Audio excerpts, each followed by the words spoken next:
In the latest thrilling episode of the deepest Andor analysis going, I analyse every Cassian scene from The Axe Forgets, answering questions like, is that a Monty Python reference? And is anyone else confused by this whole marching situation? How does Cassian exhibit Ellen Ripley energy? How does Nemik bring balance to the Force, rebellion? What does Vel say that stays with Cassian? How does Skeen make sure the Kyber ends up in the right place? Where do Cassian's blasters come from? Can Skeen teleport? And much more, including some major channel future news. And no, he can't, I'm not insane. Okay, let's get started. This scene feels like Cassian is going through a change of jurisdiction. I started writing about it as a border crossing at first, but not quite. The scene functions like Cassian is crossing a threshold into a high-security facility. As he awakes, his immediate panicked check of his missing belongings and the relief of finding the blue Kyber crystal still in his possession mirrors the frantic internal audit of a new inmate realizing he has survived his first night in a shared cell. Skeen's decision to stand topless in the biting Aldhani air is a classic move of prison yard dominance. By exposing his torso in the cold, he signals that he is harder than the environment and has nothing to hide, creating a psychological transparency that he knows Cassian can't match. He uses his own body as a rap sheet, displaying tattoos like the crate head and by the hand to see if Cassian recognizes the visual language of the Imperial Youth Centers. When Cassian confirms he was in the Sippo Youth Center at 13, the dynamic shifts. There's a grudging respect, maybe the start of a grudging bond. They're graduates of the same cage. The neatly laid out inventory of Cassian's belongings on the cloth acts as a formal cataloguing of a ghost's life. Among the items are a heavy NW-20 Briar pistol inherited from Clem and a second, smaller Corsac service pistol, I assume stripped from Cyril Khan. You can see the Primor logo on it. Skeen uses these details with a little confirmation from Cassian to deduce he left wherever he was before in a hurry. Beside the weapons lie hexagonal Imperial credits and a replacement power cell for the MW-20? Something like that. The practical kit of a man who is there for a fight and a payout rather than the camaraderie. This inventory confirms to Skeen that Cassian is a pragmatist rather than a true believer.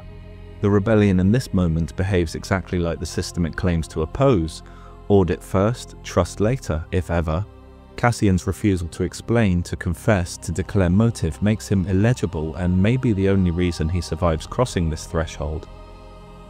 Treating people as data points to be managed is possibly the worst habit to learn from the Empire, but possibly necessary here nonetheless. The philosophical weight of the encounter rests on the proverb, the axe forgets but the tree remembers. In this metaphor, the Empire is the axe, a bureaucratic machine that chops away at lives and cultures with total indifference, forgetting the wounds it leaves as soon as the blade is wiped clean. The rebels are the tree, carrying the scars in their very grain, growing around the trauma until the memory of the blade becomes the core of their identity. The way he presents it, Skeen isn't there for a political idea, he is there because the tree has been chopped so much it's become an axe itself and it's looking to start chopping back. When Cassian warns that things always break at the weakest point, he is looking for the structural flaw that will get them killed. Skeen deduces that Cassian is talking about Nemik and Cinta, the youngest members of the group. But Skeen refuses the concept altogether. This glass is tempered, it doesn't have a weak spot. From Nemik's belief and Cinta's martial abilities to the Imperial man with a plan, Skeen seems to be suggesting he's worried Cassian himself is the weak point he seeks. As the scene concludes, Cassian remarks that he is only there to win and walk away, but Skeen's sarcastic parting riposte shows what he thinks of anyone's chances of achieving that. Wouldn't that be lovely, he says, slamming the gate on the possibility. Because as Skeen knows all too well, once you cross this threshold and the axe starts swinging, nobody ever truly walks away clean. Karis Nemik holds up two guides halfway through this scene, one in each hand, a vintage Starpath unit and a small notebook. Cassian's only really interested in one of these, or so he thinks. His reaction is probably the first time we've seen him enthusiastic about anything. He dampens it fast, but he nerds out, basically.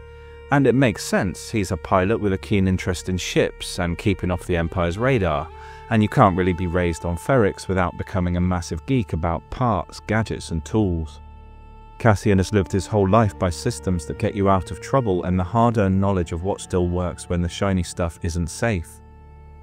This thing looks like a 1970s Polaroid camera with the casing removed, but I don't think the prop is one because this bad boy collapses into a nondescript metal rectangle. A Starpath model that can't be jammed, can't be intercepted, can't be switched off by some bloke at a console somewhere, and can be repaired by the person using it feels like an escape plan made solid. The notebook, by comparison, feels like baggage, ideas, unfinished sentences, the kind of thing that slows you down. Cassian treats the Starpath as a guide because it points away from danger, but Nemik sets them up as an equal pair. You need both.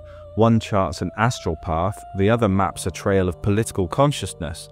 Cassian only trusts one of these maps. The notebook instead points through danger, into responsibility, into meaning. Nemik's pitch is all engineering without romance. Reliability, repairability, independence from Imperial infrastructure. No remote hand on the throat.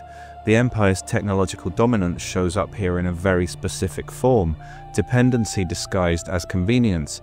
People rely on systems they can't audit, can't fix, don't fully understand, probably have to license and register, and therefore can't truly own. Nemik is describing freedom as competence, something learned and maintained. It's not a default, it takes work. As a great singer once put it, freedom isn't free. The rebels themselves are performing maintenance throughout this scene, airing stolen Imperial uniforms, building fires, carrying milk pails. Necessary daily work. With the Starpath, hard to learn becomes the point rather than a drawback. Difficulty creates sovereignty. Mastery creates freedom. What Nemik is really arguing against isn't just Imperial surveillance, it's enforced dependency. That logic should feel familiar. Increasingly, we're pushed away from owning capability and towards subscribing to it. Renting computation instead of buying machines is going to be our future. Relying on opaque systems that think for us, decide for us, and gradually train us out of competence altogether. Convenience becomes the sales pitch. Dependency is the outcome. The Starpath matters because it breaks that loop, and in a world drifting towards permanent subscription, planned obsolescence, and remote permission, owning a tool you can understand and repair stops being nostalgic and starts being quietly radical. Cassian listens to Nemik's speech, but I don't think he learns anything new. He recognizes the device immediately. I don't know if we get any contrary or supporting evidence later, but I would expect Cassian probably knows how to use the Starpath, if not to the level of expertise that Nemik does. Skeen turns the conversation toward politics, half mocking Nemik's worldview and half testing Cassian's reaction. Nemik explains that he sees the Empire as a machine that doesn't merely commit atrocities, but commits them at a speed that scrambles comprehension. As he puts it, the pace of oppression outstrips our ability to understand it. He's talking about a weapon designed to blunt comprehension. People don't have time to process anything that happens. They lose the thread. They stop holding a coherent picture of what's happening. They react, then react again, until reaction becomes a lifestyle. At that point, the Empire doesn't even need to hide. Volume does the hiding for them. 40 outrages blur into the weather. I don't need to say it, you all share the same world with me. This is the one we've been living in for the last decade or so. Some people say it started with the death of Harambe in 2016, but personally I feel that the 2012 London Olympics was the last time the world felt truly normal. Steve Bannon called it flooding the zone. Every time I look at the news, the richest and most powerful people in the world have said something else dangerous and deranged, while the pace and scale of terrible events and insurmountable problems has reached such a fever pitch that we're all numbed, shell-shocked. What can we do to make the world better? Honestly, probably not much, and maybe nothing, so what's the point? That's how the Empire wants you to feel. That's part of what the manifesto is designed to fight, not ignorance but noise. It's a map for attention. It slows the world down. It rebuilds a chain of sense, what happens, why it happens, and what it adds up to, inside a world designed to keep everything feeling isolated and random. Nemik talks about writing the way he talks about the Starpath as a tool for navigation under hostile conditions. He's building something repairable in a different sense, a framework you can carry, revise, expand, and keep using even while the Empire shakes the galaxy to loosen everyone's grip on basic truth.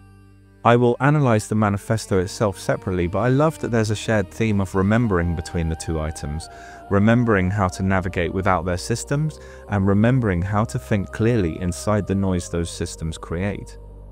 A note on Skeen: I can't back this up with anything yet, it's just a gut feel thing from his tone and their interactions so far, but I think Skeen cares for Nemik, which is notable because I think this guy don't care for no one. His comments are sarcastic banter on the outside, but he likes the kid. I don't recall specifics of upcoming events, but I am intrigued to see if we ever see Skeen protective of Nemik in the heat of the moment.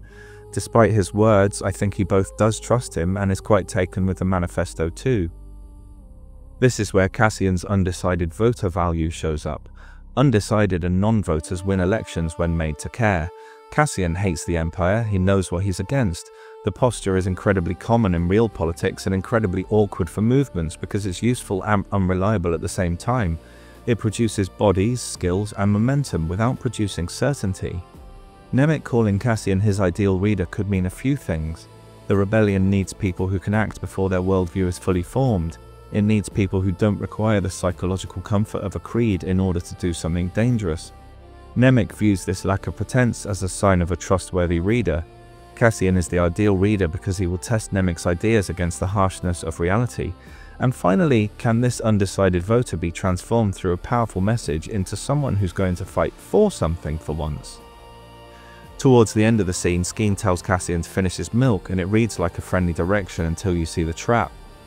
Cassian gagged upon trying it, but he kept it in his hands for the last 5 minutes. Why? He is a pragmatist, he needs the calories and intended to drink the foul stuff. But he's a proud man, he refuses to be made obedient in public. Is more attempted masculine dominance by Skeen. Cassian looks like he's doing what Skeen tells him if he drinks it, so he pours it out. It's an insidious passive-aggressive move by Skeen who gets a result either way. Cassian won't be sustained as he could have been walking into a day that demands stamina, and the dominance game has been played without any overt aggression and with full deniability. In terms of Cassian's greater interest in one map than the other, in the short term his instincts are right. A Starpath device that can't be jammed represents survival. It represents routes, exits, operational competence, the kind of freedom Cassian already believes in. In the longer term, the words become part of how he starts to organize the world in his head, part of how he moves from against to something more deliberate. One keeps him alive, the other changes what alive is for. And once the manifesto's ideas escape the notebook, once they can be carried by other voices, other minds, maybe they stop being private comfort and become part of the galaxy's bloodstream. That's the bait and switch at the heart of the scene. Nemik offers a repairable device and a repairable galaxy. Cassian recognizes the first immediately. The second takes him much longer. The scene is the moment both guides enter his life. One device calculates the distance between planets, while the other closes the distance between a mercenary and a martyr. Cassian begins a bit of a shift in this scene from complete outsider to indispensable. At some point you could probably argue that he's the one leading the operation.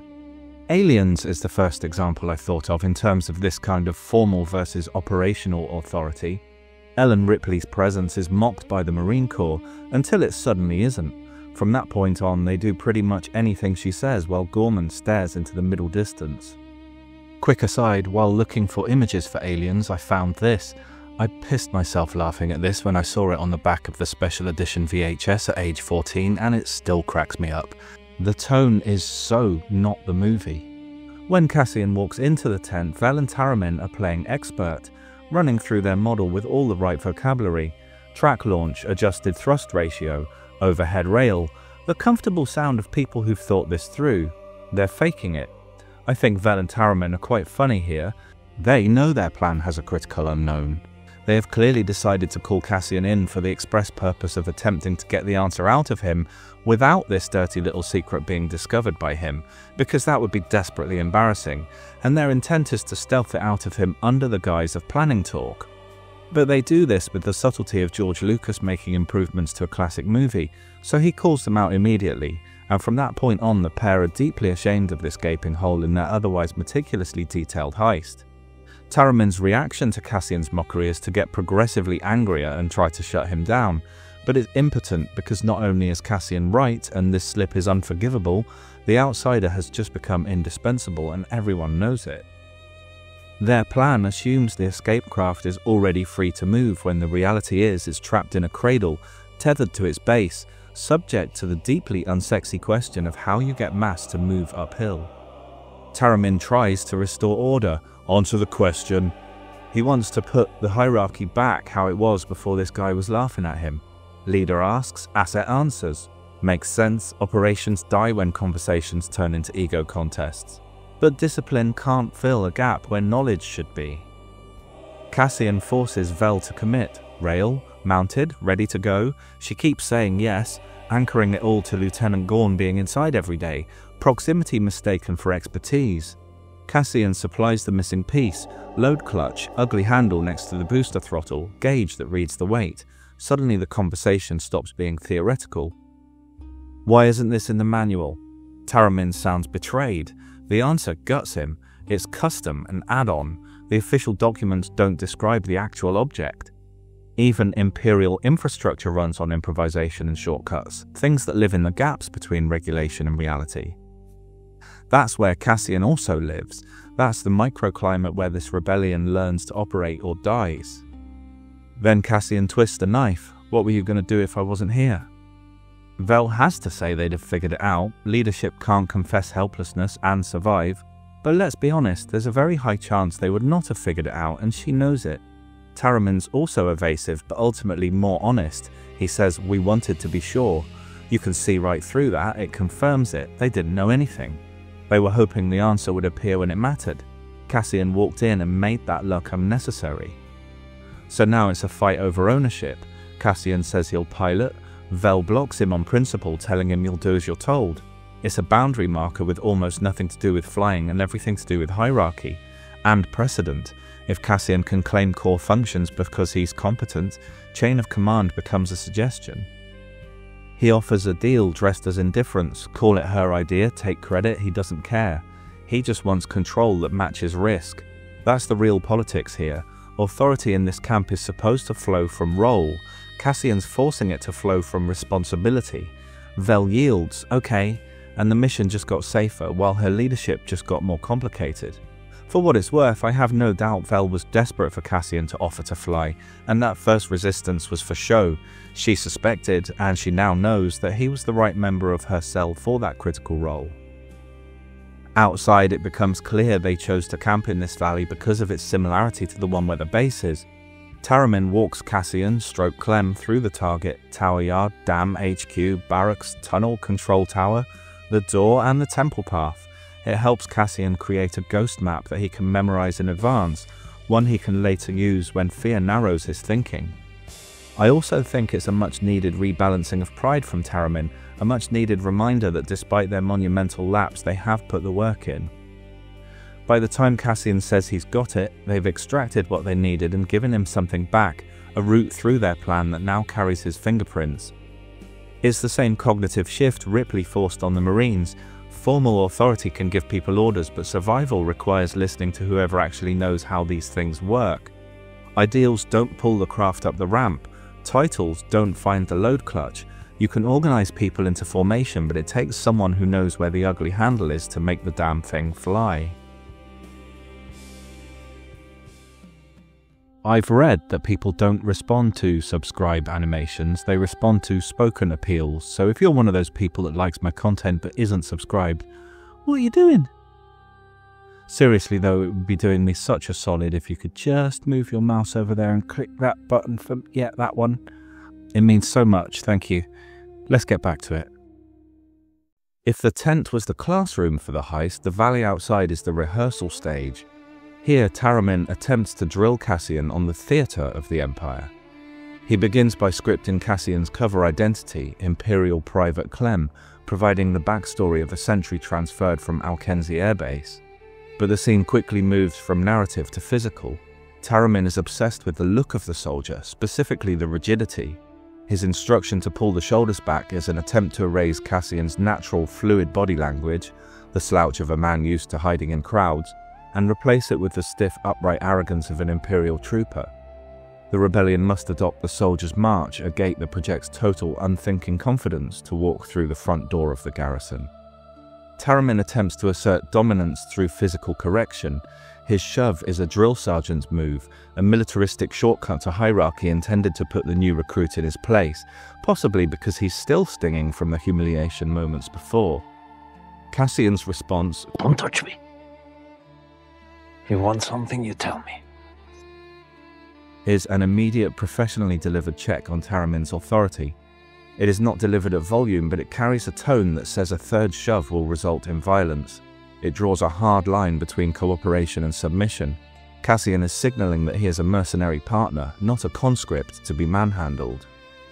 Taramyn seems to grudgingly respect the boundary. Either way, it's not like they can afford to fight about it. He retreats into the safety of the drill, barking "form up" after Cassian dryly retorts that he's seen soldiers march before. In the background, Skeen watches it all unfold. Once again, he seems to be taking more interest in this team's fractures and dramas than anyone else. He doesn't hear the words, but he sees what we do. This is a team held together by a series of fragile, temporary truces. Out by the Hebridean Aldhani Dre pens, the rehearsal for the heist moves from individual posture to group dynamics. Taramyn switches to a role as the director of the performance, coaching the team on the psychology of the walk. Taramyn is not teaching movement so much as teaching a story the Empire will accept, at a glance. "It's about confidence. We belong here," he says.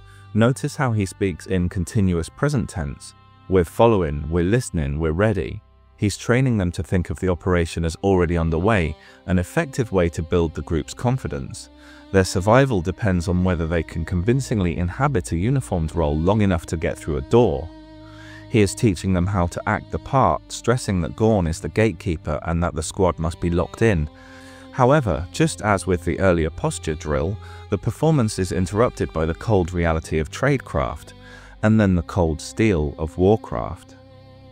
I couldn't put my finger on what, but something about the way Vel and Cinta are draped against the fence with decidedly unimpressed looks on their faces is quite funny here, especially Cinta.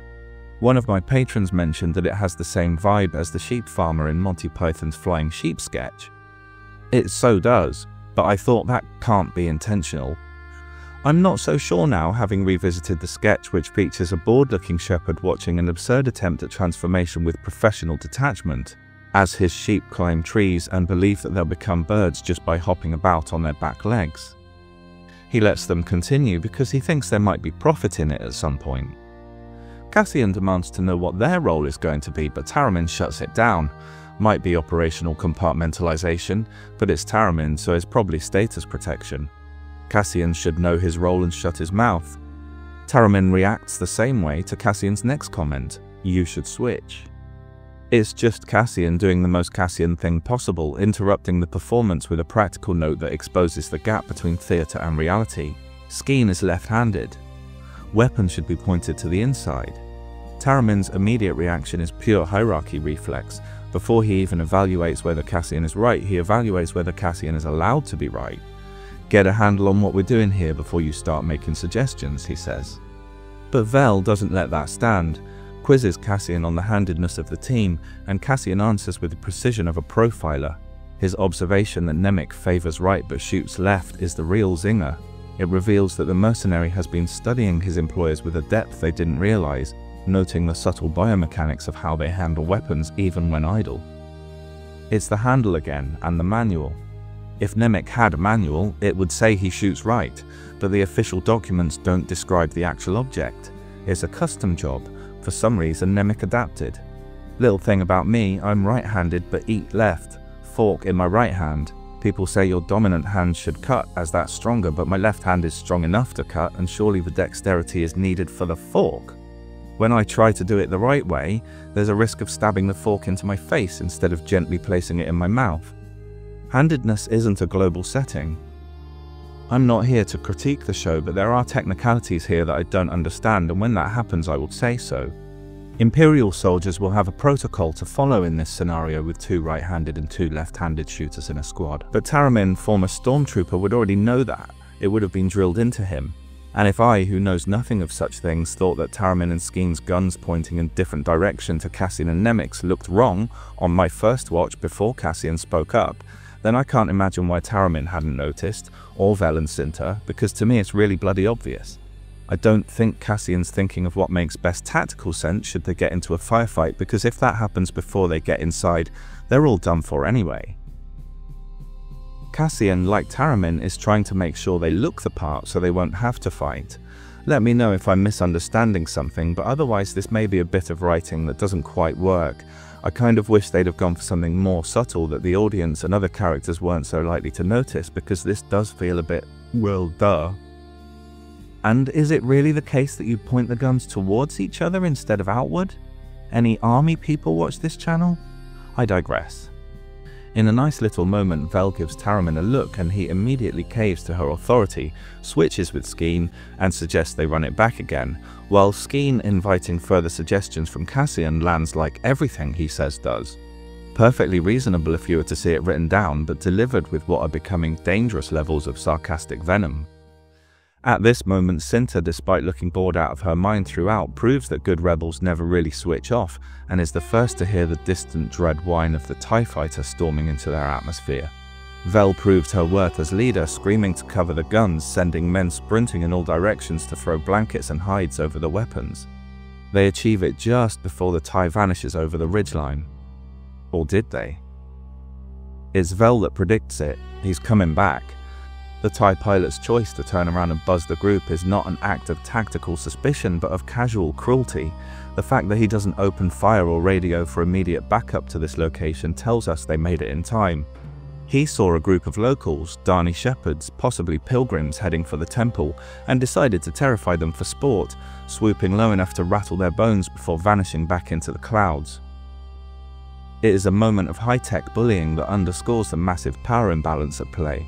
But the rebels survived this moment with this iconic machine of war because of blankets, so maybe anything's possible.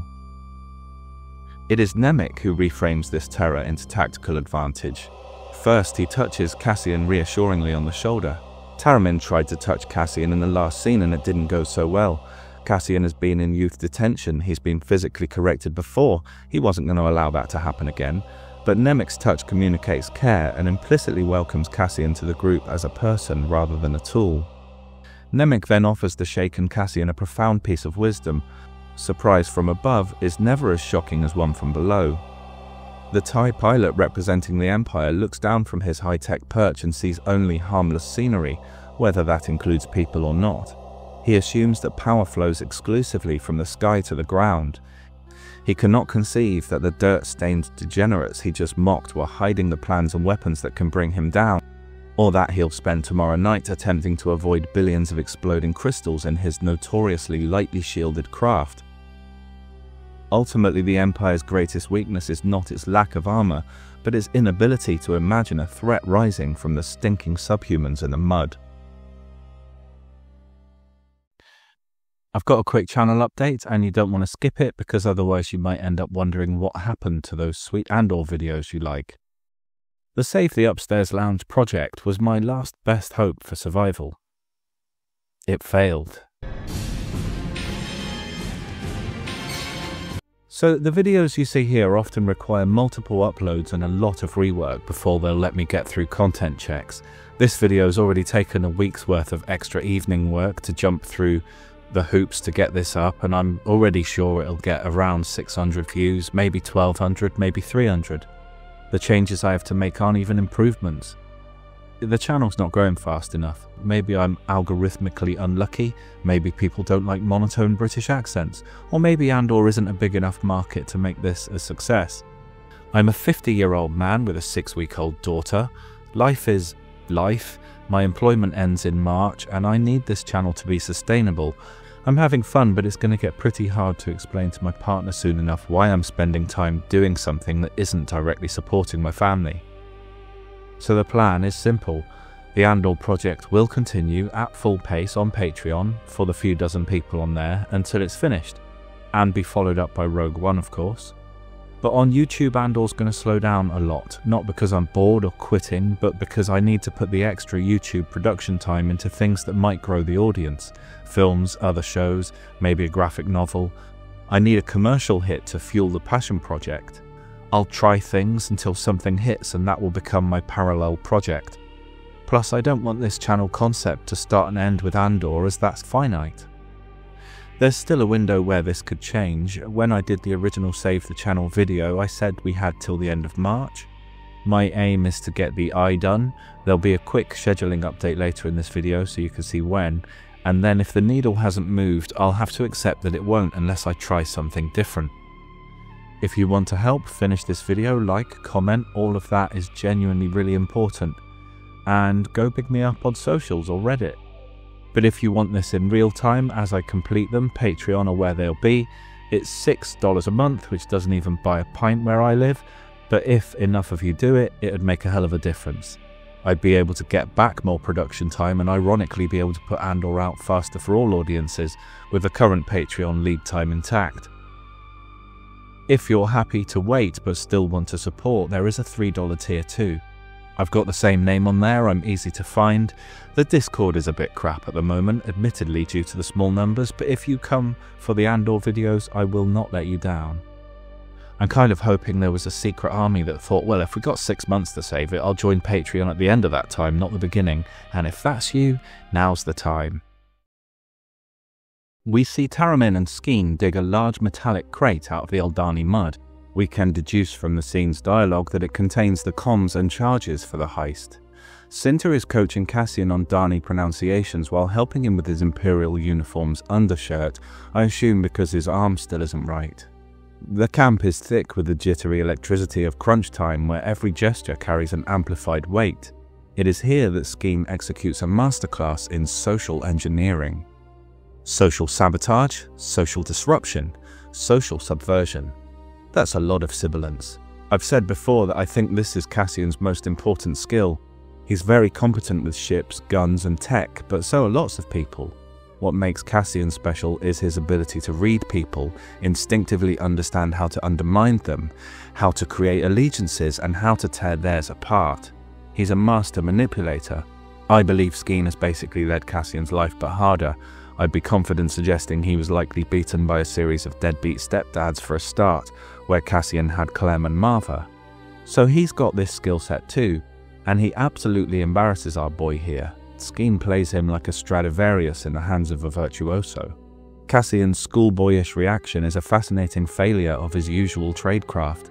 His sudden sharp bark of "hey" is the reflexive snap of a man whose inner security system was forged in environments where privacy was a luxury and stuff was survival.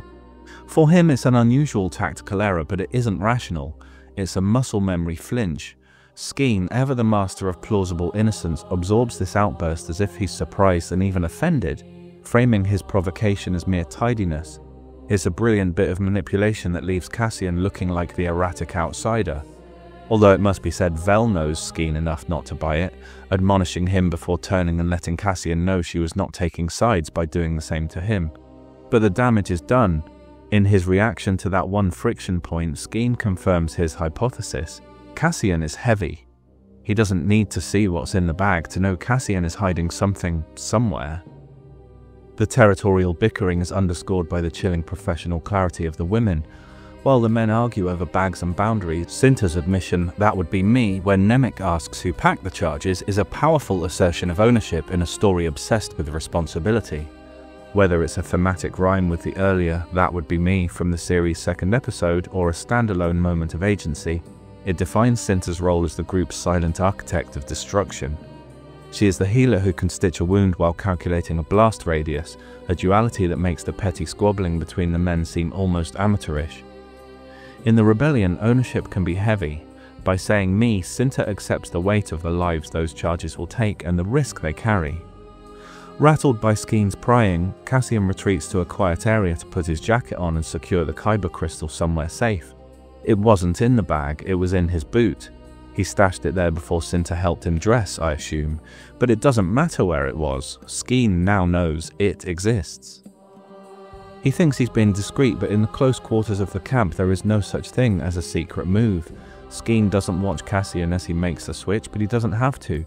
He knows Cassian, the way he knows himself. If he was carrying something of great value on this mission, he knows damned well where he'd hide it, in the safest place possible, on his person but hidden, against his skin and close to his heart. As Taramyn arrives to admire the soldierly look of his new recruit, the irony is complete. Taramyn seems genuinely satisfied here. He sees a successful Imperial disguise, but Skeen, with neither psychic powers nor X-ray vision, has seen right through the uniform to the treasure hiding beneath the wool.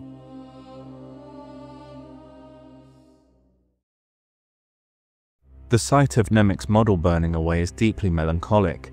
The model represented a crippling blow to the Empire made manifest, and a lot of effort. Burning it is a cold, professional necessity, but it also symbolizes the transition from thought to action. This is the Heist's threshold moment, the moment where prep stops being prep and starts being commitment. Burning Nemik's model is the point of no return.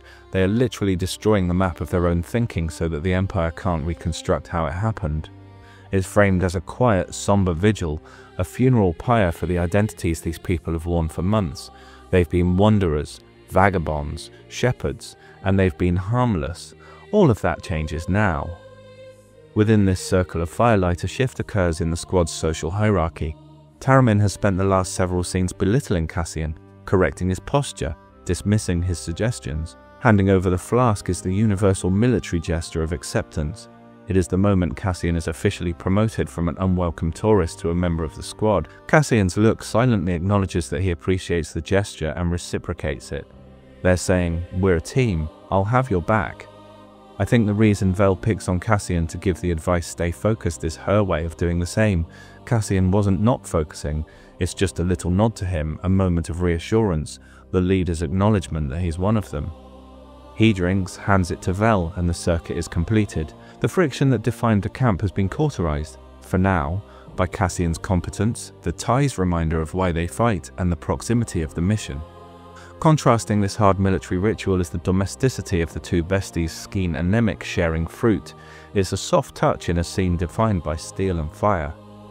Vel's toast is probably the most honest to the rebellion in the franchise. It's not a rallying cry, it's not met with cheering or that thing where everyone puts their hand in the middle. It's a somber acknowledgement of a heavy burden, and actually is met with very little at all. Only Nemik replies. He is the only one who still views the rebellion as a grand philosophical necessity. To the others, it's a job, a grudge, a desperate gamble. Or in Cassian's case, an old man dropped him here and didn't give him much choice. Nemik's morose tone suggests that even he has finally felt the cold reality of what writing a manifesto actually leads to, a muddy walk through an Imperial base and his probable doom. Freeing the sheep which have sustained them is not something all people would have bothered to do, as uncomfortable as that is to acknowledge. It's a lovely final beat because it's a tiny act of moral hygiene right before they do something violent. It's the last moment where they can still choose to be gentle. As dawn breaks over the valley, the transition from shepherds to insurgents is completed. It's a leaving the garden moment, a loss of innocence. They burn their plans, they cleanse their camp, they set their livestock free. They leave the pastoral safety of the valley for the industrial cold of the dam, walking as tiny, vulnerable silhouettes against the vast, indifferent landscape. By the time they reach the garrison, there will be a ghost squad of the Empire's own making, an exploit in uniform, slipping past protocol on nothing but the confidence that this team can beat the odds. As you may have noticed, I've tried a few publishing schedules, and I know that's confused some people, especially with the character arc approach for the Axe Forgets, so I want to clarify how it works going forwards from now, considering I have two audiences who want the compilation videos, my preference for the watch time, and the separate ones, which I'd rather not do at all, but they do seem to get pushed out more. So for the Andor videos on YouTube after this one, each of these 11 videos will go up separately over the next few weeks, followed by the final scene of the Axe Forgets, the Lutham one, available now on Patreon by the way. Then there'll be the traditional full episode analysis, which I haven't written yet, but those usually turn out great, so hopefully I can match the last four. Then I'll go completely dark on Andor until I finish the eye completely, some point mid-April or something, I think. Then that will go up as a massive video, then each scene from that separately, and that'll stay the pattern until the end. big long video of 90 minutes plus, followed by separate 3 to 15 minute single scene videos. Assuming you know your own preference, it should then be much easier to follow from now on. Although I wouldn't stop you watching both formats. We cut briefly to Vel and Cassian once again enduring a punishing airless slog up a girt big hill. This physical toil serves as the backdrop for a final tactical audit, a rapid-fire exchange of numbers and distances that functions as the heist's skeletal structure. Cassian's had limited time to cram, and Vel is ensuring it all went in. As they trail the group, their dialogue panted between ragged breaths strips the mission down to its cold geometric essentials: 4 flights of stairs, 4 landings, 28 meters to the ramp. But the scene moves from the cold hard numbers of the heist to the messy soft emotions of the human heart, suggesting that while the heist is built on math, it is powered by resentment. After a number of perfect answers, Cassian believes he's made the point and pivots to the one variable he cannot solve: Lieutenant Gorn. As a survivor and a mercenary, Cassian's instincts are to look for the angle, and Gorn, who turned up, shouted a bit and then left, didn't give Cassian much time to figure him out. She resists at first. From Vel's perspective, Gorn's utility is already proven, but Cassian persists, pointing out that he's the only one out of the group out of the loop. To Cassian, a person's reason for rebelling tells you how they'll behave when things go wrong. Vel's revelation that Gorn fell in love with a local woman and lost a promotion provides a chillingly grounded answer. It reframes Gorn as a casualty of the Empire's own rigid intolerance. The machine ground up his life, destroyed his future, and likely took the woman he loved, and in doing so forged one of its own most dangerous enemies, the one who knows exactly where the vault is weakest. This leads to the thematic anchor of the entire Aldhani arc. Everyone has their own rebellion. It's a line that dismantles the traditional Star Wars myth of a monolithic good side and replaces it with a messy human mosaic of personal vendettas. Rebellion in this context is a collection of individual breaking points. We now know about Gorn, we come to learn more about Skeen, Vel and Cinta, and we never, unless I've forgotten something yet to come, really know what the specific catalyst was for Taramyn or Nemik. But to quote the movie Serenity, you all got on this boat for different reasons, but you all came to the same place. He doesn't react to the line, everyone has their own rebellion, probably doesn't think about it much in the moment, but I think this line stays with Cassian and ultimately challenges him. He was looking for Gorn's why, but the question is really aimed back at him. What is his rebellion? At this stage, his rebellion is survival and a life-changing payout, but Vel is planting the seed, and eventually Cassian's personal why will have to grow into something larger. As they climb, the distinction between planning and motivation vanishes, the numbers are secure, the reasons are exposed. This mission is driven by a set of personal reckonings that all happen to point in the same direction. The Empire believes control is stable once achieved. Gorn's presence proves otherwise. She stole his heart, they stole his love. Now he will complete the loop by stealing their livelihoods. The Empire's systems are implacable, immense, and horribly effective, but they don't account for heartbreak, resentment, or the moment somebody decides they're done. I swear Skeen teleports at the start of this scene. We see him in silhouette up on a ridge, one half of the touching odd couple he comprises with Nemik.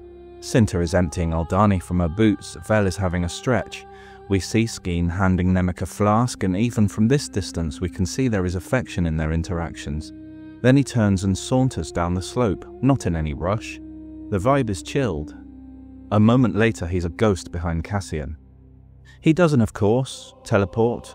I don't think he even sped up his step until he was within a couple of feet of his target. It's jarring. Technically he had plenty of time, but the way they set it up, you see his unhurried pace, his affectionate demeanor, and you think everything is good and safe. We take a few moments to look at Taramyn eating, and then boom, knife, windpipe. It's a deliberate directorial choice to frame Skeen as the team's apex predator.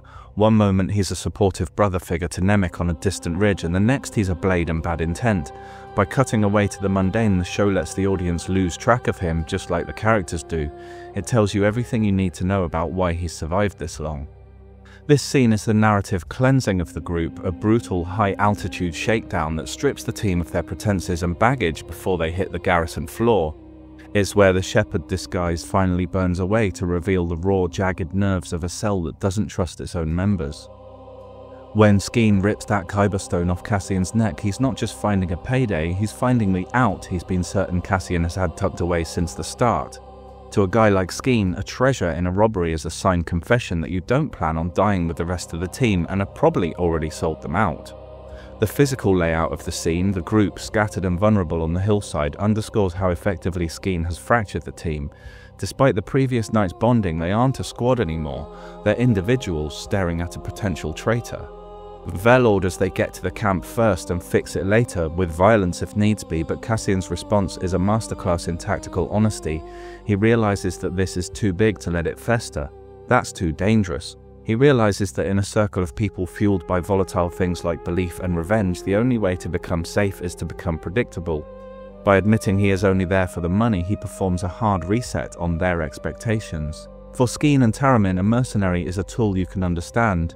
For Vel, the mask is off, which strips the last bit of moral hygiene from her leadership.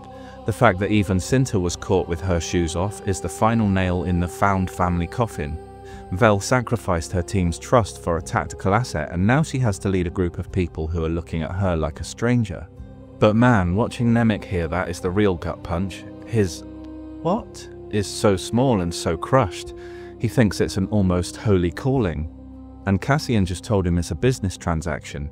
He even comes back and checks again. It's really only the money? Aww. Skeen's line, "you'd be right where I am," is the ultimate defensive crouch of a career cynic. It's his way of trying to socialize his own paranoia so he doesn't have to do it alone. He has to believe that everyone would pull a knife on a stranger with 30,000 credits in his boot, or at least Cassian would, because if they wouldn't, it means Skeen is just a paranoid jerk. Cassian rejects this assertion completely, saying tell yourself whatever you want. He's letting him know that no, despite our many similarities, we are not the same. Cassian's most biting insight is his diagnosis of the team's collective anxiety. He makes the case that Skeen's knife and Taramyn's posturing are just symptoms of the day before. By telling them, "I know you're afraid," he flips the power dynamic. He's the only one on that hill comfortable with his own terror. He challenges them to stop using his presence as an excuse to lose their nerve, effectively forcing them back into the mission. By the time Vel orders them to move, the group has transitioned to a team of professionals. The moral hygiene of the rebels who let out the sheep at their camp is gone. They are now walking into the garrison not as comrades but as assets who have agreed to tolerate each other just long enough to get the job done. Final interruption, it's a short one. I have a podcast. I wouldn't expect you to follow both the YouTube and the podcast, but the option is there for completists. Those scenes are all rewritten and re-recorded with new stuff a lot of the time. It's basically my backup to ensure this work gets finished if this channel gets taken down. Some people use clips and stills and still monetize. Some do the same and get banned. It seems a bit of a dark art and one I don't understand, so I'm assuming the banning will happen to me when I'm big enough for someone to notice. But my stuff is kind of audio with visuals anyway, rather than video, so it works fine in that format. So yeah, if the channel isn't here one morning, that's where you need to go. And if you want to join me before that time over there, probably be a bit more interactive on the podcast, then yeah, come along and subscribe. They've been transitioning from the plan to the reality all day, but that process finally completes the second they look down from that hilltop in the dark. It's a transition from the physical slog of the mountains to the cold, synchronized clockwork of the heist. For weeks, the garrison has been a wooden model in the dirt, an altar of operational detail. Now it's a gargantuan physical entity made of cold concrete and imperial strip lighting. When Cassian says it looks just like the model, it's the ultimate validation for Nemik, but it's also the moment the stakes become literal. They aren't imagining the base anymore, they're staring at it. The signaling of Gorn is a lean, high-stakes bit of communication, just a torch waved in the dark and a man on a dam checking his watch. When Gorn sees that light and turns away satisfied, the inside and outside of the heist have officially synced. The heist has begun, the rest of the night is just a countdown. Then we get Skeen's apology. This is a transactional reset. By telling the story of the pepper trees and the Imperial prefect who flooded his family's legacy out of existence, Skeen is handing Cassian his ledger. He explains that he's just a man whose life was drowned by a bureaucrat. The image of his brother filling his pockets with stones is brutal and heavy. He's telling Cassian, "I'm not here for a cause, I'm here because I have a debt of spite to pay." When Cassian says it's close enough, they're agreeing to a professional truce. They don't have to like each other, they just have to trust that they're both pointing their blasters at the same target for the same cynical reasons. The handoff from Vel to Taramyn marks the official end of the rebel cell and the start of the Wetworks team. Vel apparently has her own unknown role to play. By being so explicit about Taramyn being completely in charge, she strips away the democratic, argumentative vibe of the Valley camp. Cassian's immediate submission, he says, "You won't have a problem with me," is him reassuring her and Taramyn, showing he knows how to play the part of a subordinate asset. Nemik offers good luck and Vel just lets it land because they're obviously going to need every bit of it, but her line about no farewells is her way of pivoting the energy and focus of the group away from last night vibes and back towards the cold reality of the schedule tomorrow. And there's probably a fear of jinxing the mission too. They'll see each other soon, they'll pull off the heist, they'll all get out safely, and goodbyes can come later. Finally, the squad fractures again, but by design for once. As Vel and Cinta head off into the dark, the Shepherd phase is officially over. The next time they stand together, the mountain air will be a memory and they'll be deep in the guts of the freighter bay, waiting for the eye to ignite the horizon. Cassian Andor wakes up in the Aldhani camp and provides a fatal dose of reality to a very expensive, very high-stakes role-playing game. Until the moment he arrived, Vel's team was operating entirely on theory, adrenaline, and a wooden model that Nemik probably spent 3 weeks sanding. They're a prototype, a theoretical model of a military unit that has never actually been dropped on the floor to see if it shatters. Cassian is the floor. He is the heavy, undeniable force of gravity that crashes into their delicate ecosystem, and the entire arc of these 10 scenes is essentially an engineering stress test, where the hero of the rebellion is just a guy asking a few obvious but awkward questions. The immediate friction, the immune response that greets him, is not actually about security, it's about insecurity. When Skeen pulls his prison yard stare-down routine, or when Taramyn physically shoves Cassian into formation, it feels like they're trying to convince themselves that they're soldiers. They both mimic the only language of power they know: imperial drilling, dehumanizing audits, implied threat, barking orders about lines and posture. Cassian's refusal to play along and stay silent is an insult to their performance, the one where they're pretending they're ready for this. This comes to a head in the scene with the Rono freighter lever, which is the moment the prototype officially cracks. Nemik has provided the why, the manifesto, Vel has provided the who, the team, and Gorn has provided the when, the schedule, but it turns out the how, as thorough as the plan is, contains a gaping hole which will ensure they all perish in that freighter bay. When Cassian points out they are trying to move heavy credits with a weak plan, he shatters the group's delusion of competence.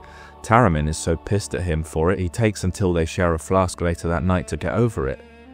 Luthen told them how critical he was to success, but this is where the authority within the group notices that Cassian is on a journey from undesirable to undeniable.